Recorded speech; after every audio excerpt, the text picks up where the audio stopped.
Welcome to our 122nd episode under Trends Literature Series, and I'm Nika Neja, and I'm the founder of Trends. We are going to discuss the book Aryaa today, which is an anthology of Vedic women, which has been created by Shivakumar GV and written by 10 most enthusiastic women writers who are the part of the Indica author fraternity. And I'm sure I can tell you they're really were very, very keen to learn from each other, keen to write about multi-dimensional personalities of women from all up epics. There are somewhere around 8 stories from Mahabharata, 2 from Upanishads. And yes, Aryaa is the book that you should really read. It's an easy read, relatable. You get to know it's a reservoir of knowledge, I must say. It is about the glorious women of Bharatvarsha, different faces, different roles. But they have charted their own journey. But I must say they have upheld dharma of all the times. So I'll begin my conversation with Shivakumar ji. You're the curator of this much talked about anthology. I must tell everyone that he's an IT professional in the domain of learning and development with a deep interest in Bharatiya Sanskriti. And I'm sure that is the reason why this book has really got together. And he's really proud to be part of the Indica fraternity, contributing to various transformational activities. So Shivakumar-ji, welcome to our forum, and thank you for making this session possible. Dhanyavad. Thanks for inviting all of us onto your platform, Neetaji. I would have loved to have all the writers, but then you know how it is, all the Zoom sessions and all the recorded sessions have a little bit of, maybe someday I do a live session, offline session, and all of the writers will be definitely invited there. So what was the thought process that you had while you were writing and getting this narrative together? Thanks, Neetaji. For a very long time, rather I would say that one of the very early stories that I read was that of Savitri. And anybody who is in the tradition knows that Savitri is a very courageous, glorious woman, learned, makes her own decisions. She chooses her own husband, much against the choice was, opposed by her father and Narada. And no man is match to Savitri at her times. And she snatches her husband away back from Yama himself. Yet in the modern world, the term Sati Savitri represents that of a docile woman who is, merely following her husband's wishes without agency. Now, this is not the only story. I have seen, multiple stories distorted in various different ways, and all distortions are probably not more than 75, 80 years. At least it cannot go back beyond the colonial era. But when you are reading, the tradition, the texts, you see that there is not one woman in the tradition who is docile, who is merely following, her husband. And, men may go astray, but women always upheld dharma, whether it is Tara or Mandodari or, even Dushyala or Gandhari and so on.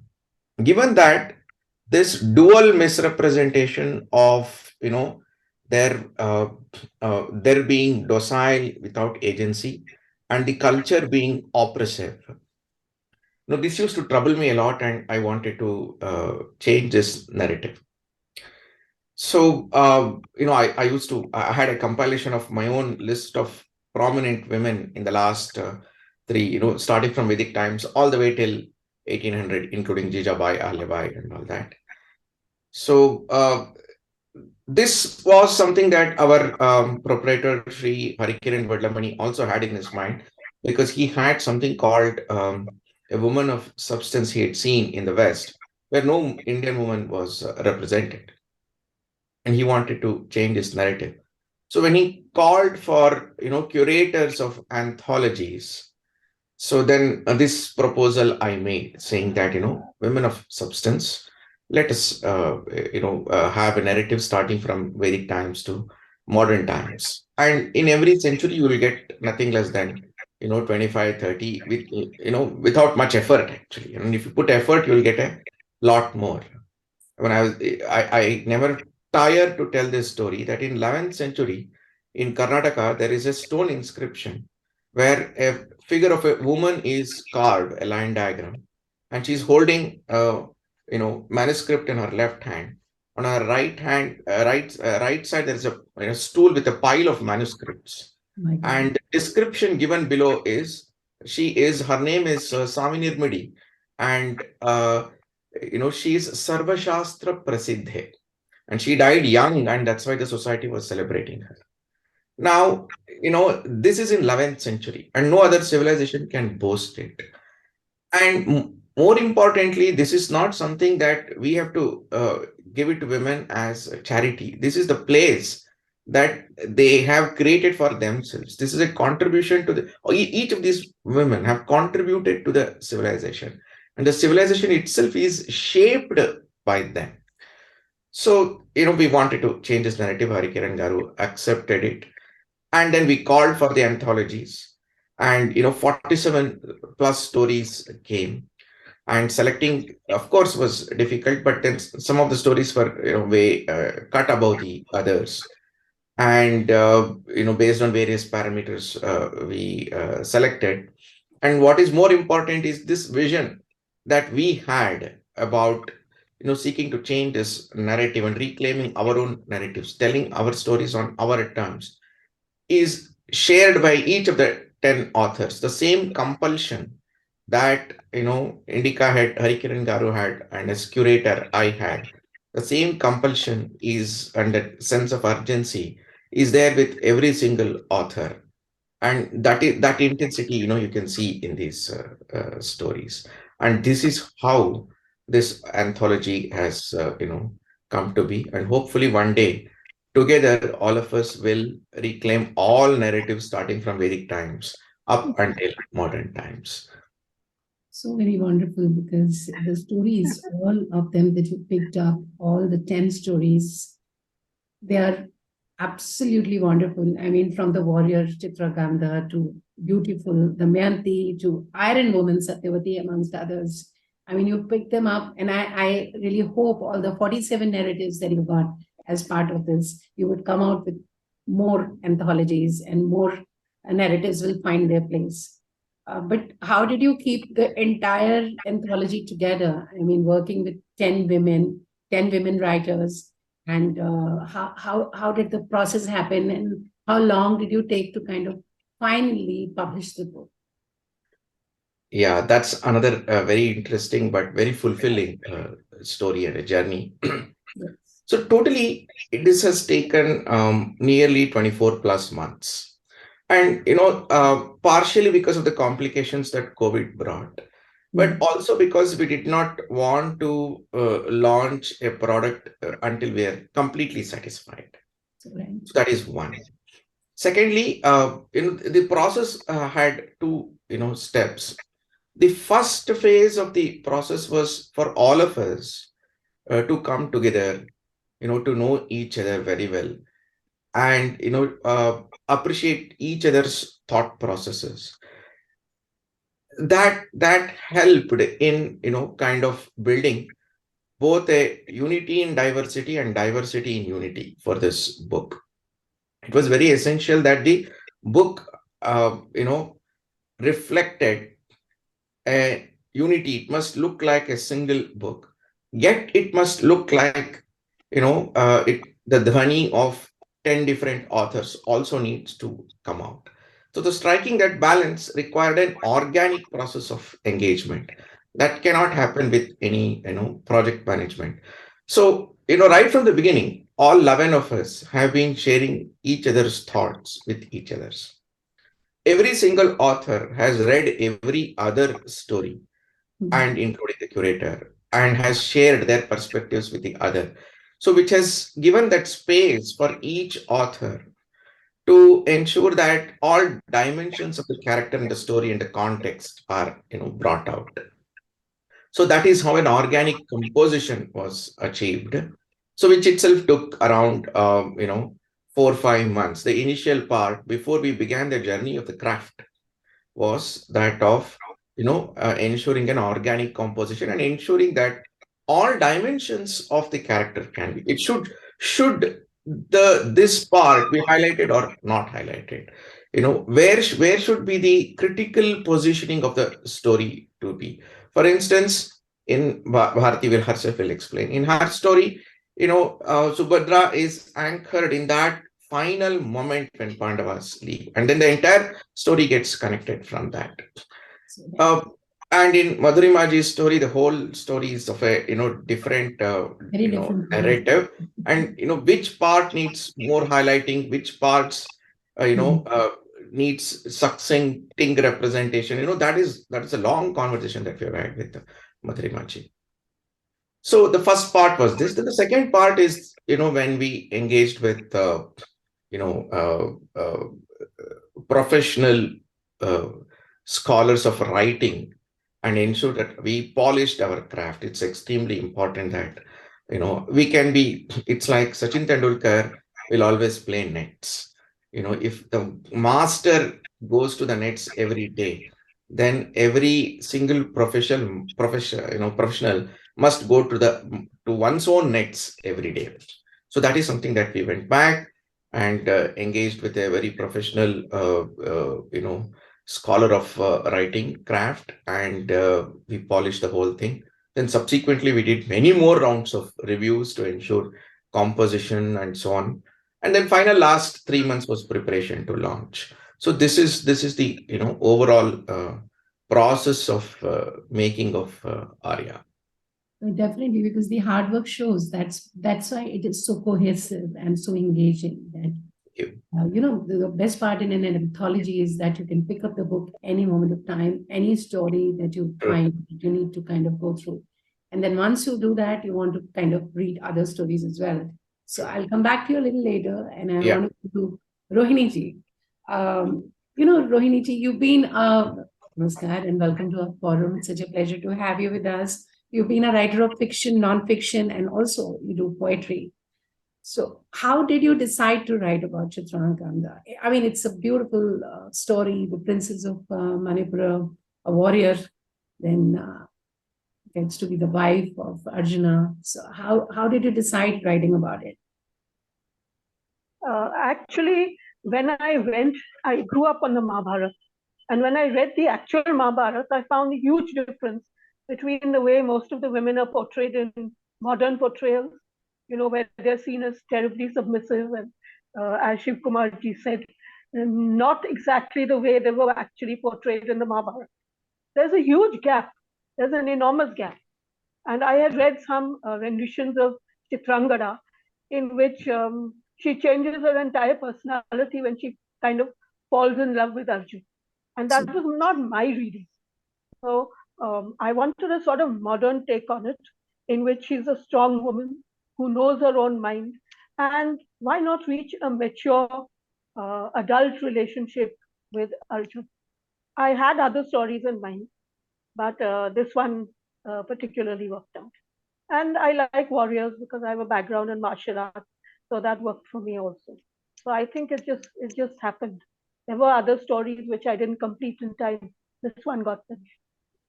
No doubt that you had a background in martial arts, because there was a lot of graphic representation of how she was fighting and what a great warrior she was. And that part you've really, brought out very well. But what was the most surprising part of Chitrangada that you found while writing? What was it about her that really surprised you the most? I think it was her independence. She was named by her father as a putrika, which means she's the heir to the kingdom. And the fact that, they could have that in those times when the modern views that women had no agency at all. And in those days, here in a kingdom, they're announcing the daughter as the heir to the kingdom. And she decides, I want to rule it. She decides, I want to be the warrior, I want to protect the kingdom, and I want to rule it. So that kind of vibrated with me. I liked that independence. I liked that modernity. The Mahabharata is surprisingly modern for a text which is so many thousands of years old. you can relate to even today. And I live in Mumbai, which is a very modern city. I live a very modern lifestyle, but still there's this connection with the Mahabharata. I think that's what I like. So very right. It's not the fact that, everybody says that you shouldn't keep Mahabharata at home because it brings about fights. But this is not how it is. Very, very ill-conceived notion, always throughout the centuries, talking about that. I have so many versions of the Mahabharata, not just one. My shelves are full of the Mahabharata. And Mahabharata itself says that it's a sacred text. You get a lot of benefit from, there's a Falashruti at the end of the Mahabharata, which tells you the benefits you get from reading the Mahabharata, from keeping the Mahabharata, all of that. So you were saying something, Shivakumarji? No. I just said yes. I mean, in Falashruti, reading that is very important. That clearly establishes that Mahabharata ought to be kept at home. And any part of research work that you would like to share with the readers that you kind of followed something and it took you what kind of time duration to take to you, and what do you want to do with the character next? I mean, you want to come out with a full-fledged book on Chitrangada? How's it going to be? Where does the journey start, or where does the journey now continue with this story? Okay, I do a lot of research. I read the Mahabharata in Sanskrit also. I read the translations. I mainly went with the Vedic translation, but also a couple of others, the Southern Recension and all that. I looked at all of that. But there's a limit to how much research you can do, because then you just get sidelined by the research and you don't write the story. So as far as Chitrangada goes, I think I've written what I wanted to about her. I'm working on a novel which is almost complete. It should be finished in a month or two, which is also based on the Mahabharata. So that will happen next. And lots of other stories. I like stories. I've been writing stories for many years. Many have been published. So I'm working on that. Lovely. And we'll come back to you later once again. And I would like to talk to Bharati. You'll have to unmute yourself. Yes. And Bharati, in fact, she's written the story on Subadhra, the auspicious one. She's a writer and she's written multiple stories on epics and related characters. So lovely to have you with us, Bharati. Such a pleasure. Thank you for having us here. This is really lovely. Yes. Thank you. So how was the story of Subadhra so very interesting for you that you finally wrote it? I mean, what was the most enlightening part, or something that really bewitched you about the character, that you felt that yes, this has to be written? She indeed is a very, people do want to read about her more and more. The thing is, when you talk about the Mahabharata and strong women or queens, you talk about Draupadi generally. Yes. Right? Nobody, the rest of the wives of Arjuna are somewhere lurking in the background. You don't generally think of them as proper defined characters. And that's very unfair to all of the women there. And probably Subadhra, it's surprising that she gets relegated to the background, given that she is Krishna's sister. And she is somebody that Arjuna falls in love with. And, they have a nice, very interesting love story going behind them. So that's one of the reasons why it's very interesting for me. Subadhra does not get the kind of spotlight that she ought to, generally, given the kind of action that she's involved in. But the reason for me writing the story, and the reason why the story is kind of starts at that point, where after the passing of Krishna, is that one of the things that I would like people to do is read the Mahabharata in its entirety, which generally doesn't happen. So what we do is, with any story, all of us like happy endings. So we look at the story, we read the war parts, and we say, okay, now Yudhishthira has become king. Okay, great, that's a happy ending. They've achieved what they wanted. But that's not the point. The point is that the Pandavas never wanted war. They wanted peace. So the war left a mark on them. So, and in today's context, right, it's very important to talk about the kind of impact, the adverse impact that war can have on humanity. And that's exactly what the Mahabharata at that point of time, that stage of the Mahabharata talks about all through. And that is the stage when the losses that you face, when you have violence of that order happening, that is when that comes out really. And what happens? How do people deal with it? when we talk about, again, a modern day perspective, it is important to understand that women of those days were people who shouldered responsibilities, and as a matter of norm, actually. If Draupadi shouldered responsibilities throughout the main narrative, or that people normally think is the main narrative, so did the other wives of Arjuna, and so did the other wives of the Pandavas. Subadhra shouldered responsibilities throughout the narrative, but this is when she actually steps forward into the limelight, which also tells us that women of those times were not keen on, trumpeting that I did this, I did that, I was so competent, and I am a queen, and I can do so many things, I am a ruler. They were not into that. They were just quietly in the background doing their work, just like everybody else. And that was such a matter of norm for women of that time, that it was something quite common for women to take up responsibility of an entire kingdom. In Subhadra's case, 2 kingdoms, because there was his Hastinapur at one end, Indraprastha at the other. And she becomes I think she is a wonderful role model for us to, if we are looking at ancient Indic women that we would like to be inspired by, I think Subhadra becomes a wonderful role model because she is a very strong woman who very quietly does her job. She stays in the background because because it's not necessary for her to come to the foreground. But when it is necessary for her to step out in the spotlight, she does that as well, with just as little fuss. She's able to adapt. That adaptability that she has is like seriously amazing, because when she takes up the responsibility of these 2 Rajas on her shoulders, she's going through probably the worst phase of her life. She's already lost her son in a very gruesome manner. It's been 36 years, nobody has recovered from the war. And right before this, she's lost her entire family. Her whole identity literally has been wiped out, because Dwarka is gone as well. Her homeland is gone. Her people are gone. Her family is gone. Her parents are gone. Everything is gone. And even then, and she's, her husband has lost the will to live. And she sets him free at that time. For me, Subhadra is not only strength, she is also true love. Because when you actually love somebody, their needs take priority over yours. And that's what she shows at that point of time. She's able to set him free by taking on the duties that are shackling him back. She's able to set Arjuna free by taking on the duties that are tying him back to Hastinapur or to the world itself. So in that way, she kind of becomes instrumental in ensuring that he can do what he needs to do, what he wants to do at that point of time. The Naravatar having come to an end, he has to follow Narayan. And she facilitates that. So a woman who can step back when needed, who can step forward when needed. She's that kind of woman. She is an epitome of strength, but she's also an epitome of true love for her.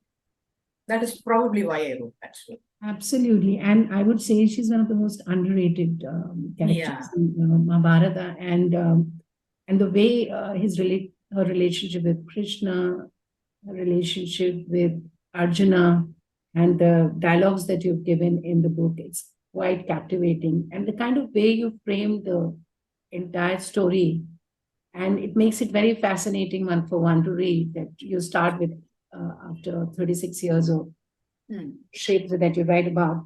So what was the relationship you feel, what was the best part about her relationship with her brother, Krishna? The one thing that people don't, they think of, when you talk about Subhadra, they say, okay, Krishna's sister, Arjuna's wife. But what exactly were the dynamics that they don't see? She was not actually, I would like to know that. She was actually Balram's sister, and she was, so Krishna's affection for her is very evident, because the minute Arjuna sees her, he actually sees her and falls in love with her at Prabhasakshetra. And Krishna immediately sees that, and he says, okay, he's very happy that, his best friend and his actually soul brother has fallen for his sister. And the way he talks about her, he gives her such a glowing intro to Arjuna. Arjuna doesn't know who she is actually. He doesn't recognize her. Despite being cousins, they've never come into contact. There's about a 16-year age difference. That's on between Krishna and Arjuna are the same age, and she's 16 years or so younger. So the way he talks about her with so much affection, That comes out there. But the problem with the Mahabharata is there is very little emotion that Vyasa tries to bring out, because he's being extremely objective about the narrative. So we don't see Vyasa's ideas being pushed inside.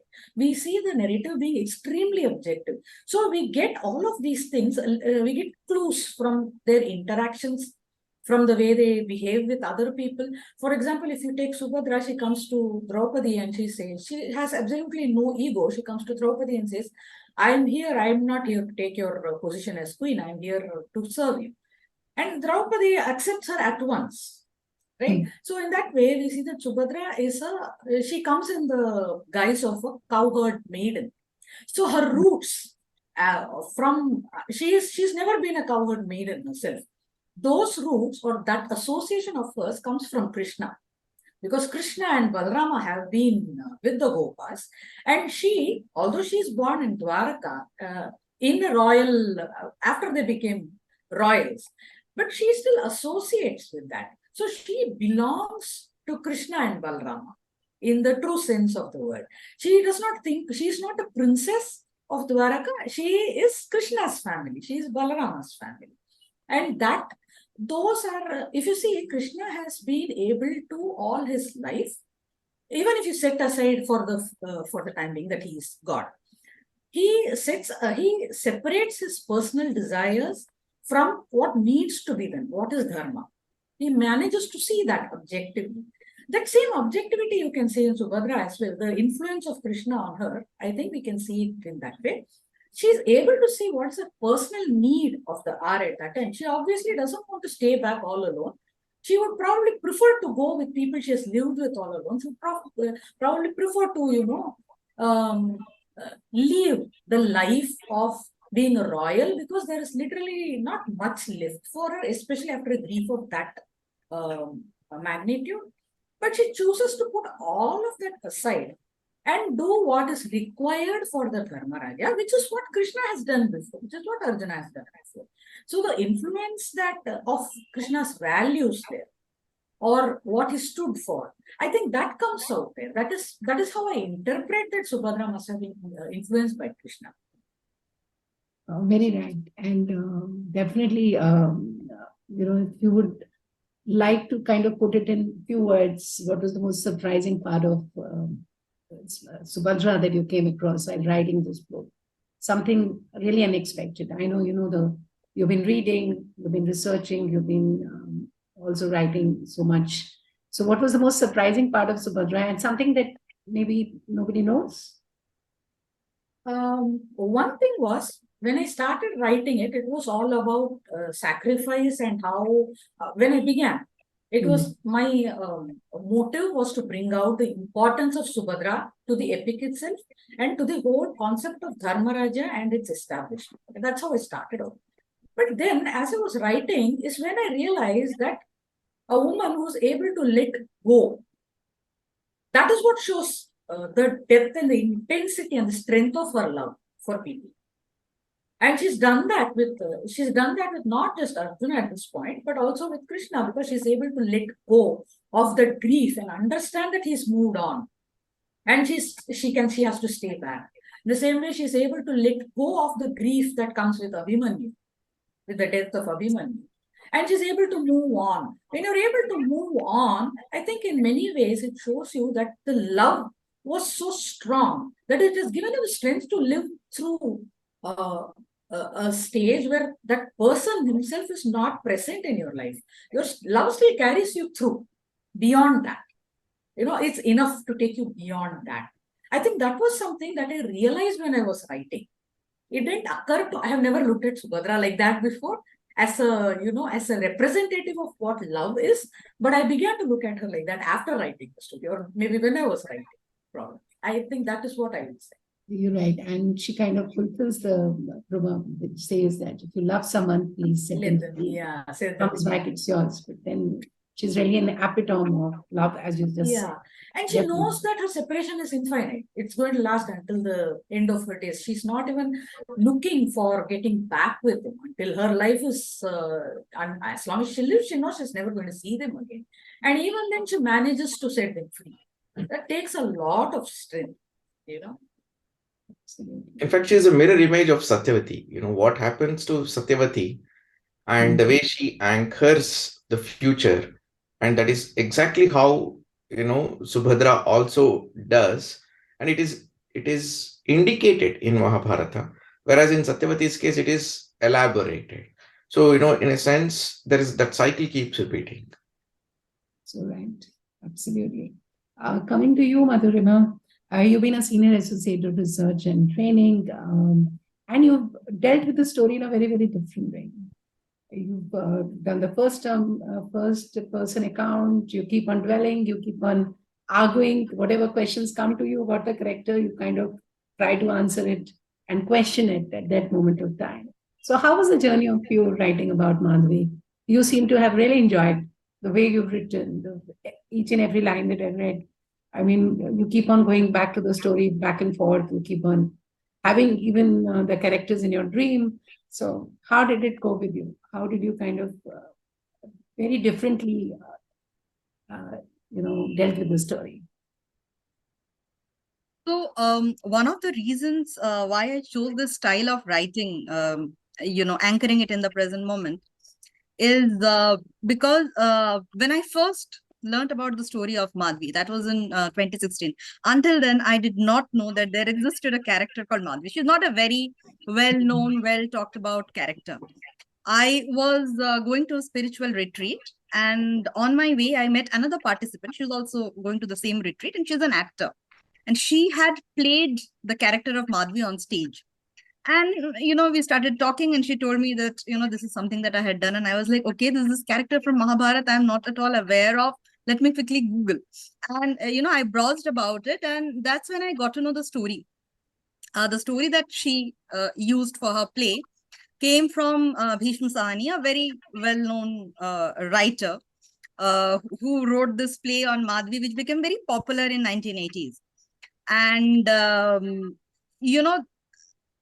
when I read that version, and a couple of other versions available online, not many, but there is some amount of work that if people search with Madhavi's name, they'll reach those websites and all that. I was somehow not convinced. I felt, no, this can't be. A woman who at the end does something like that for her father, she cannot be a victim. If somebody has victimhood in them, or if they have suffered, they cannot reach that kind of a position that she reaches. Because at the end, Madhavi opens the door of Swarga for her father's Preta. This is something that we have only one more instance in our, at least to the extent I know. Vishwamitra tries to do that for Trishanku, but he doesn't quite succeed. Possibly because when Vishwamitra was trying to do that for Trishanku, he himself was, still in the race of becoming a Brahmarshi and wanting to prove his point that, okay, I can do something, coming from a very ego position of I can do it. But, so he fails, and that's something that Madhavi does. And I feel this is a very, we don't sufficiently stress on that the whole thing about opening Swarga for somebody who's been pushed out of Swarga. You're going against the law of nature. You have the agency to do that. So I felt, there must be something very superior position that she has within herself, and that she might have attained through penance or whatever. And so I was not convinced by the narrative, and I felt there is something else in the story. But there wasn't enough scope. You see, the dominant narrative even today is of a certain type. If a person of our times want to write about Mahabharata, then they are expected to write in a certain fashion, and only then there is market for it. And I wasn't seeing things in that way. So only when I read that, they're calling stories for this anthology, and there they want the Indic perspective, I thought this is one space where I can, try putting forward what I felt might be the case. And that's when I started to explore. And I did use a little bit of my own journey in inner work, to my own understanding about energy to move forward with the exploration. So very right, because as you I just mentioned that you've been a senior associate of research and training, so kind of you took the tech research to a tangentially to an opposite direction. So your core work did assist you in navigating the story of Madhavi. That is how it happened. Yeah, because I've worked in I'm still working in a social enterprise. So my acquaintance with the development sector, I'm well aware of what is loosely called a left liberal position. I've been a student of sociology, so I understand the feminist position theoretically also, not just things that are floating on, in the social media and all.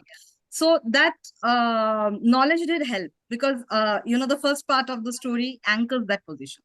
That somebody who's born in our times, we are so trained, so groomed to see things a certain way. So I know that way.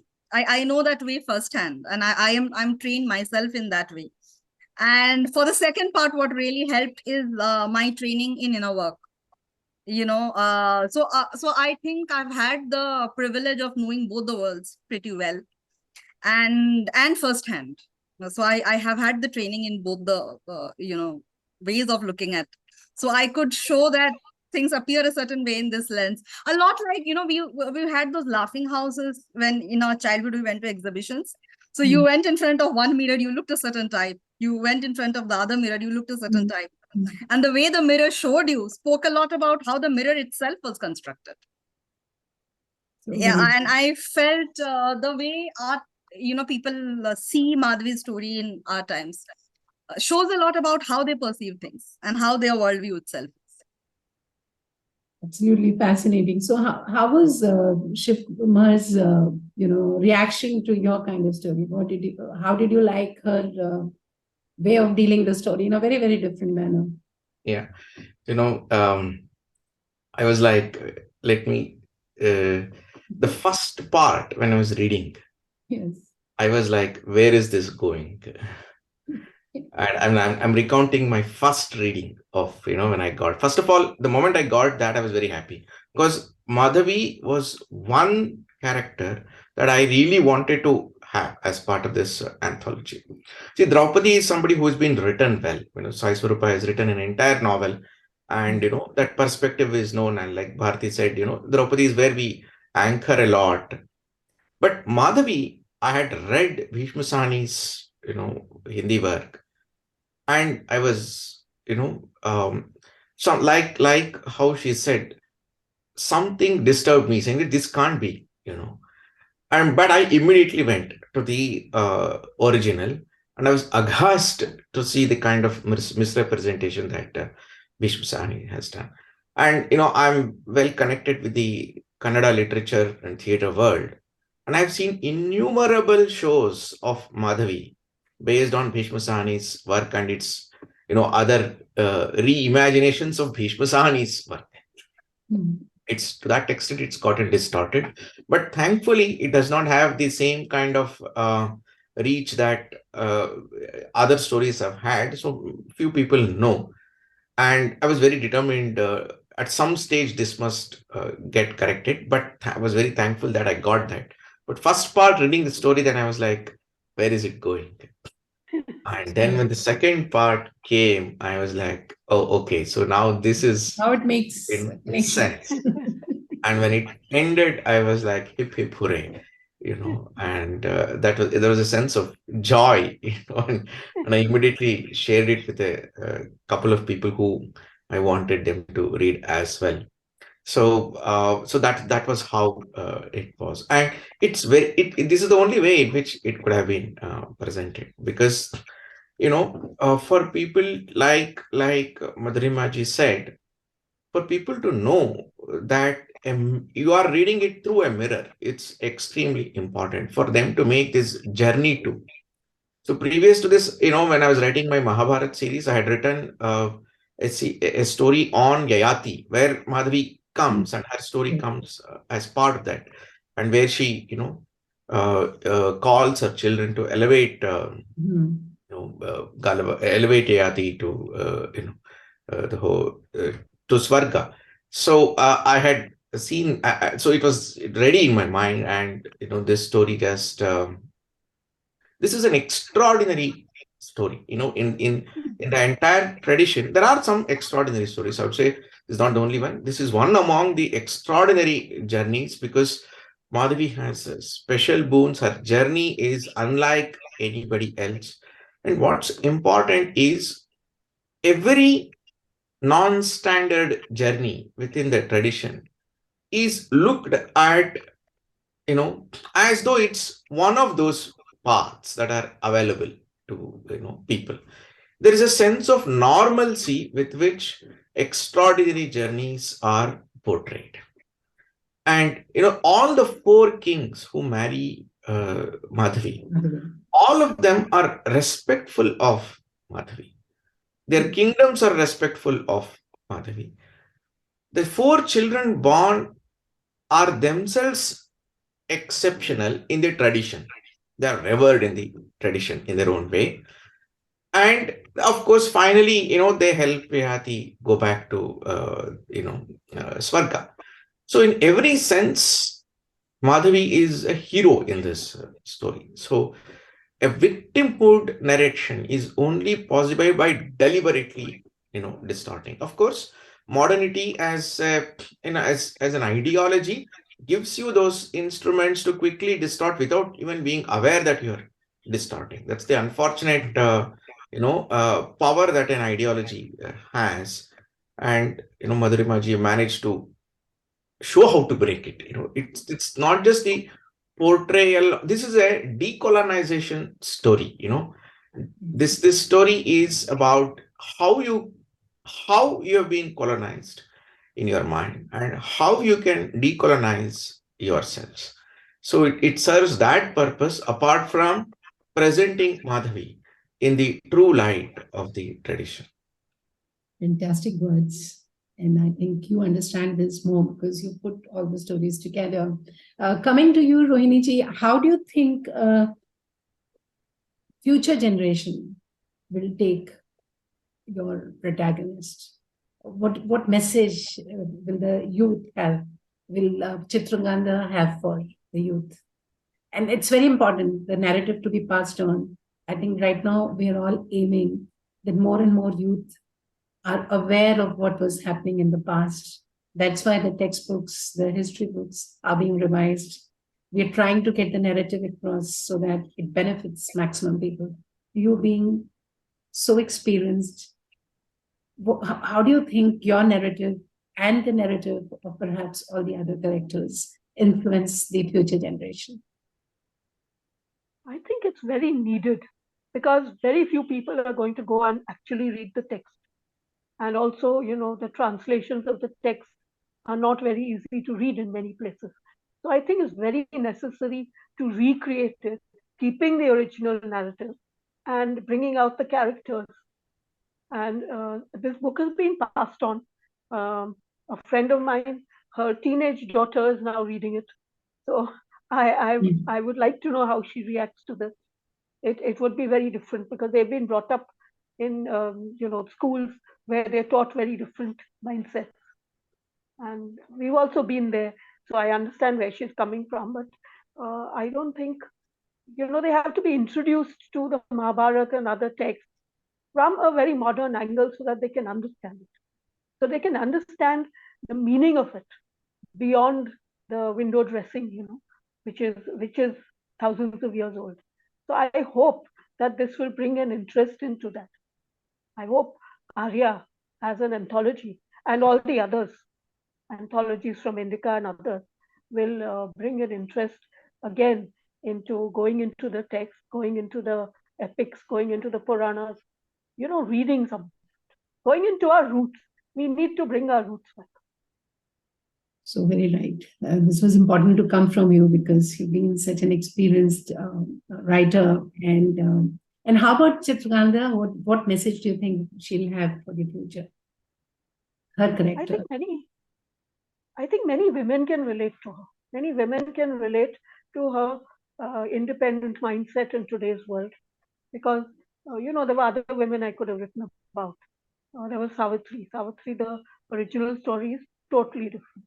The woman is a rebel. She just does what she wants to do. And her father tells her one thing, she does the other thing. basically died. So, we want that kind of woman also to come out. We want tough women. We want women who've ruled. We want women who've stood on their own feet. We want women who've gone through the worst and come out of it, survived. And of course, relationships are very important. We don't want women who break all relationships in some crazy notion of modernity. We want women who keep that. So Chitrangada doesn't go out of that. She wants to rule a kingdom. She wants to keep it safe. She wants to have a good relationship with Arjun too. And yet she stands on her own feet. So I think that was what I wanted to convey. And especially in Chitrangada's case, that, tradition creates extraordinary paths based on the context without, you having to be in conflict with the rest of the world, Yeah. So Shakti flows in different ways based on different contexts. And by being part of the tradition, there is a self-actualization possible for you. And you don't need to be in conflict. That's one thing that, Chitrangada truly epitomizes. And how about you, Bharati? How do you foresee Subadhra and the youth in future and the message that he will have? And what do you think about the narrative, the future of history in future? See, I think one of the things that books like Arya would do, or when we write about women characters from our past, the way they were actually portrayed, what we are trying to do is instill a sense of pride in our younger generation. So right. And make them see that if somebody comes and tells them that, oh, you've got regressive women, they know enough to tell them, okay, show me one regressive woman from our texts. And if they tell them a story that doesn't match, they can correct them. Because knowing the facts itself, we don't need to create stories. We don't need to fictionalize anything. We have everything right at hand. So you talk about a Subadhra and a person who reads it today. Why just the younger generation, even older people? I mean, anybody literally.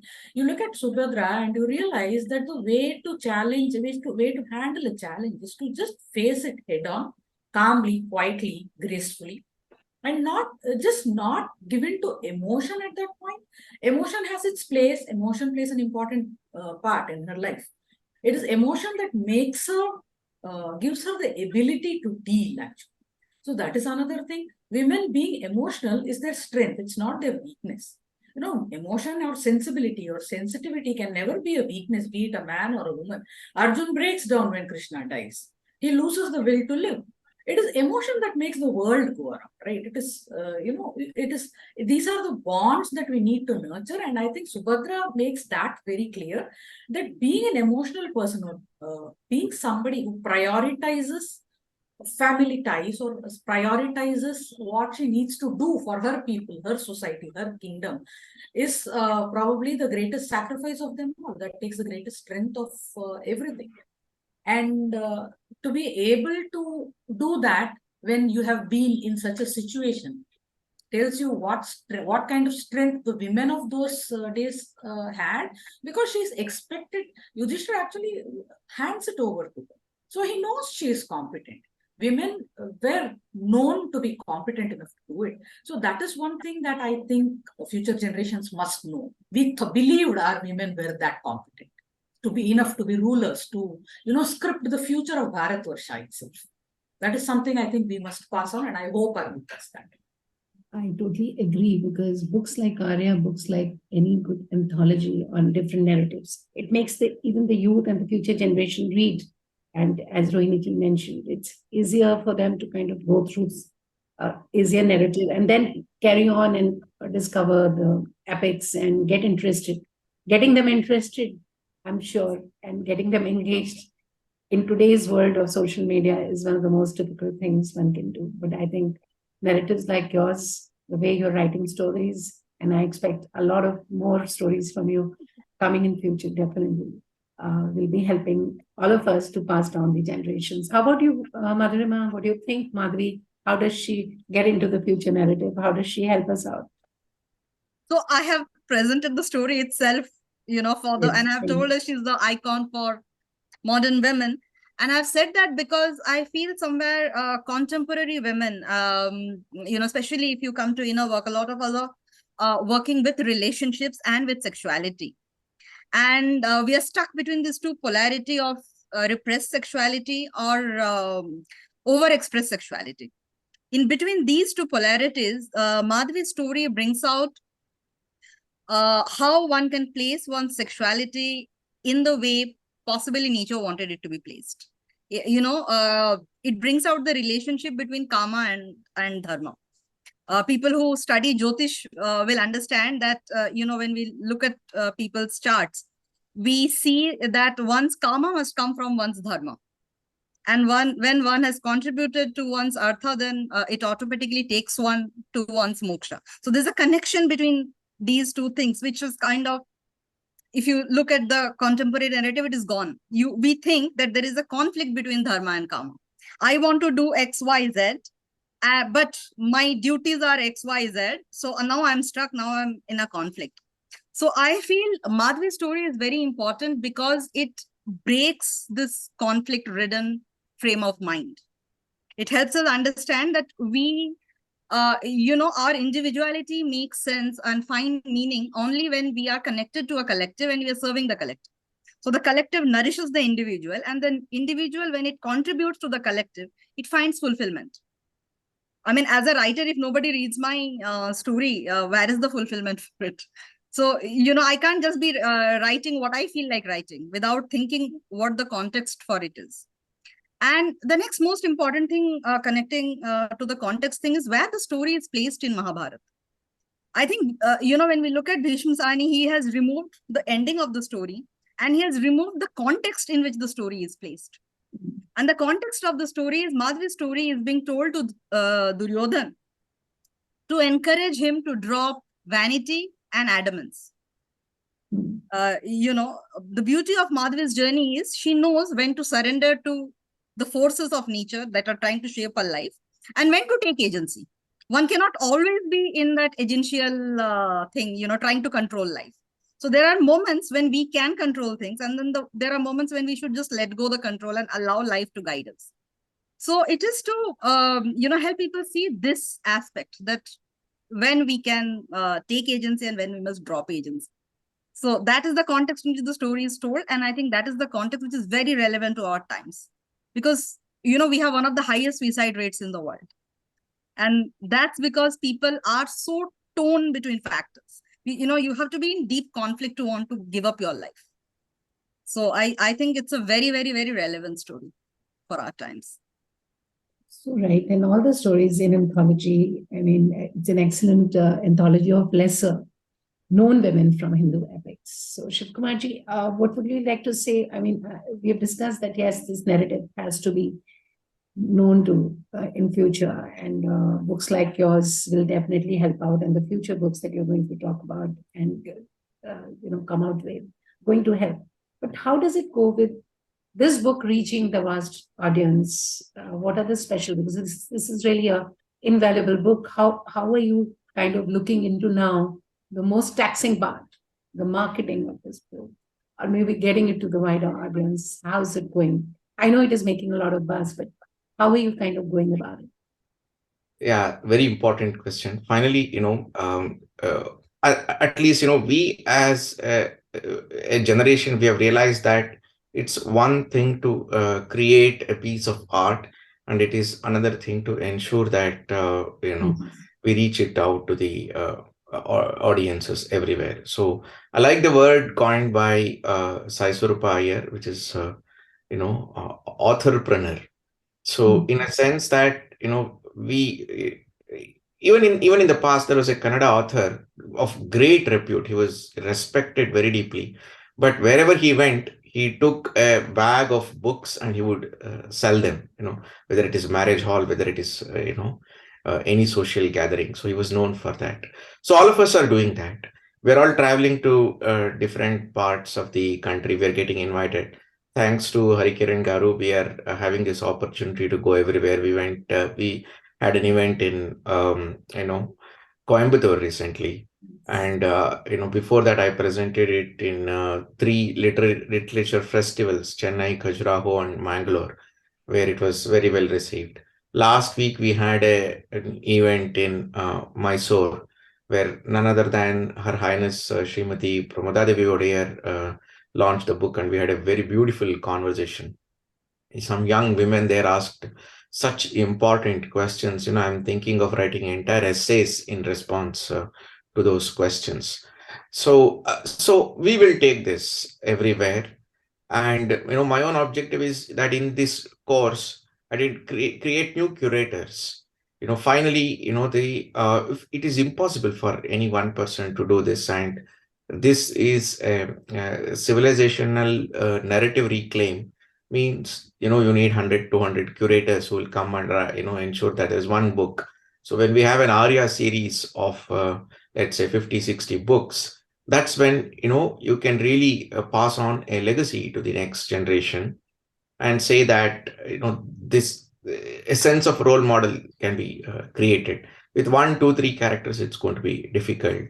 A journey has started, so we will go everywhere, and we are looking for, thanks to Neetaji, to you for this platform. So through this platform, we will reach out to some more people, and we are connecting. I mean, that's another fulfilling part of this whole thing. All of us are connecting with various platforms. Thanks to Anandji, 2 of our authors could speak on News 18, and the journey goes on. So we have to, I'm sure somewhere it will connect with on some platform somewhere. From there, the fire is lit and the light is visible to the entire country. So, but for that, for that avatara moment to happen, 1,000 years of tapasya is very much necessary. So we are very happily engaging with every single person, with whom we come across, and talking about the book. So talking about the book, I mean, that's a transformational experience to ourselves, to writing this book, looking at each character, and every author brings out something totally different that you would have not even thought. And the writing process itself is so transformational that you'll experience new insights while writing, and though no other exercise can give you that. So so the journey is on. Yes, I agree that it's quite an enormous thing to ensure that this goes to the nook and corner of the country, and we are looking forward to every single way of achieving that. Finally, I want age group of 10, 15 to 25, very importantly, to read this, because they are the legacy holders. And if they read it at that age, then no Bhishma Sahani can ever distort anything subsequently. Absolutely, so right. I mean, I hope this is included as a textbook somewhere. That will make a lot of difference in children's lives.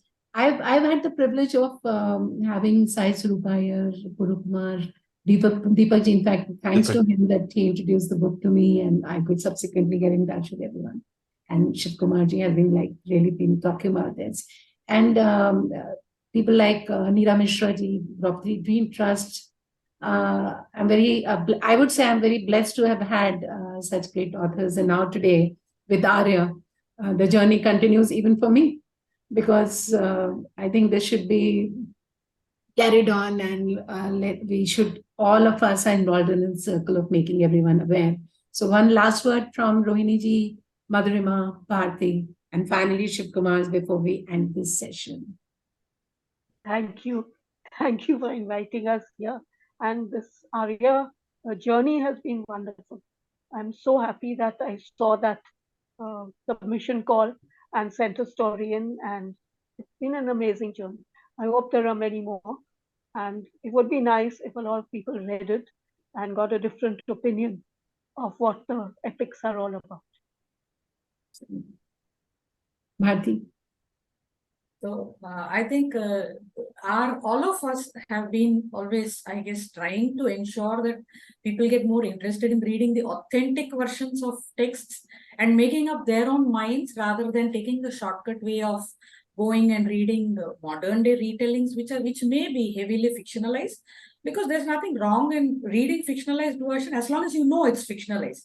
So I think our attempt always has been to ensure that people don't mistake a dramatized or fictionalized or skewed version for the original authentic text. And I think that's where our endeavor will continue. Let's hope books like these help us out in that direction. Lovely. Madhureima, one different take from you. Yes. Yeah, I feel, for a good life, it is very important that we have some anchoring. Otherwise, life becomes very meaningless.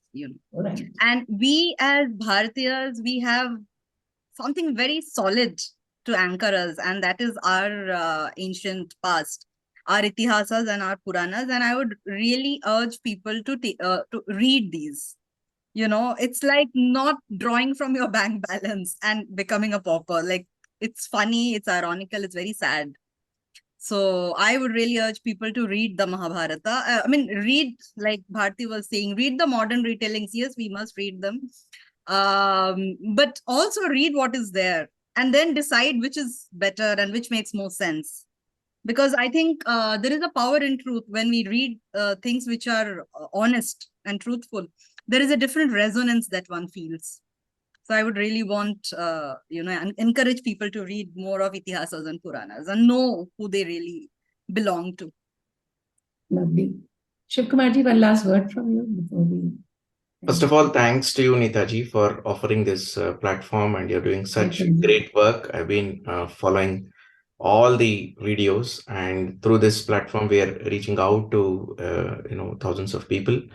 And I would like to say that there is so much of inspiration that you can draw from your own past, from our own traditional texts, which is very relevant for contemporary times. We must not be, robbed off from a rich legacy, a richness that is right in front of us. And in that, Arya is, one narrative. Women of Bharatavarsha is one narrative. There are so many other narratives that we have to reclaim, all the wealth. We just have to see that it is in front of us, and that is one thing. All these women are role models, and role models in their times, role models for our times. And a genuine reading will bring that out. And collectively, it will bring out that Shakti Tattva, the Indian feminine, and how that flows, and how much that is, more powerful than anything else that you want to concoct in, today's life. So, bathing in that river Ganga is extremely essential for us to feel that Saraswati, where that Shakti Tattva, together resides. So that is the journey that I would like to invite all our people to undertake. Read the modern retellings, read the traditional texts, know what has been handed over to you by your ancestors, and before, you make other choices, for the future. That is a humble submission that I have, to the people of India. Thank you. On such a wonderful note, and such a great discussion that we have had today. Thank you so much for this wonderful discussion. Definitely a very, very well curated, cohesive collection of stories. You must read it. I must request everyone to definitely read it, and definitely post your reviews on Amazon about the book. That'll really help Arya to reach the masses, people that it should reach. And I request to everyone to please definitely subscribe to her channel so that it reaches out to maximum people, and you also come to know about the future programs. Thank you so much. It's been definitely a pleasure. Thank you. Thank you so much. Thank you so much, Neetaji. Thank you. Dhanyavad. Dhanyavad.